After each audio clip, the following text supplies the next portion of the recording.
A grilled cheese sandwich is so easy to eat, but it's not always so easy to make. From choosing the wrong bread to adding way too much cheese, there's so much that can go wrong. Here are a few ways you can muck up making a grilled cheese sandwich. The grilled cheese, humble, simple, and inexpensive, has never sought the spotlight.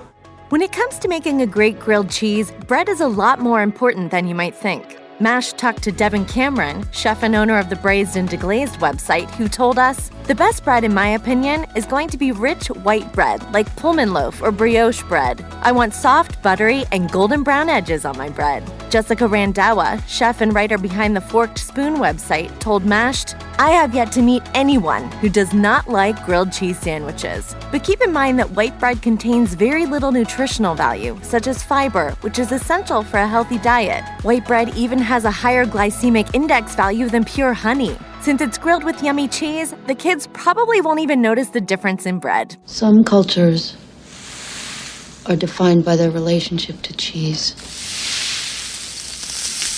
There's a time and a place for putting mayo in your sandwich, but that time and place is not when you're making grilled cheese. Use butter, but use good butter, and use lots of it. Don't be stingy. As Devin Cameron told Mashed, "You're making a grilled cheese sandwich, not a fruit bowl. We want butter, and we want a rich, high-quality, bright yellow butter that's going to add flavor to the very simple sandwich. And make sure the butter you use is the real stuff." Christine Pittman, author of the Grilled Cheese Handbook, told Mashed, "One mistake I've seen people make is using margarine or butter that is low or reduced fat. They often contain water. Oh, and do take note, when you use low-fat butter replacements, you run the risk of making your grilled cheese bread turn soggy when you really, really want it to be crispy. So just don't be that person." As Chef Tracy Wilk told Mashed, "I would say the first mistake is trying to healthify or go wellness on a grilled cheese." We completely agree. If you happen to be on a diet, here's some advice worth taking. Just avoid eating grilled cheese sandwiches altogether. When done right, these are pretty much an all-or-nothing kind of indulgence. That's one of the things that makes the grilled cheese sandwich such a timeless classic. Nobody knows exactly when this comfort food was invented, but cooked bread and cheese has been around since ancient times. At the end of the day, there's really no wrong way to make a grilled cheese sandwich, but our experts do have a few helpful pointers when it comes to making a great one.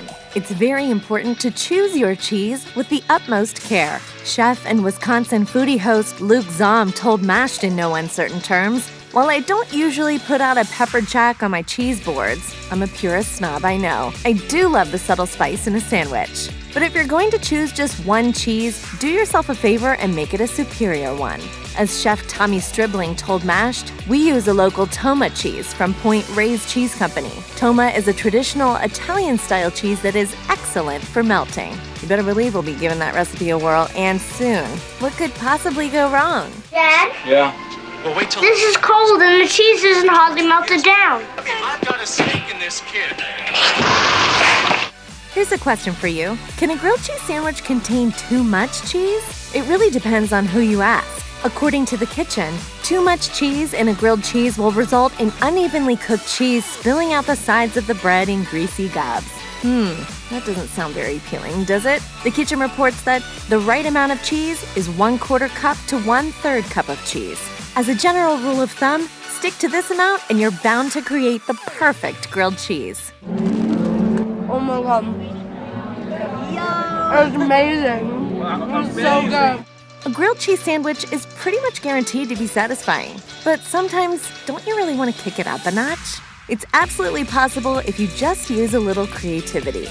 We suggest keeping an open mind and don't be a purist about it. Anybody who sits there who's going to come to a grilled cheese restaurant and be like, "This isn't a grilled cheese, this is a pastrami and cheese sandwich," you're not getting it. For example, Chef Devin Cameron swears that there's nothing quite as satisfying as a hot grilled cheese sandwich dipped in cold ketchup. Meanwhile, Chef Luke Zahm gave Mashed some advice that is making us very hungry indeed. Here's the 2 cents he so generously offered us. Have you ever tried a grilled cheese sandwich with your favorite jam or jelly spread on top of the toasted bread? It's the bomb. It's officially time to drop everything and make that sandwich right this very minute. We're quite sure you agree.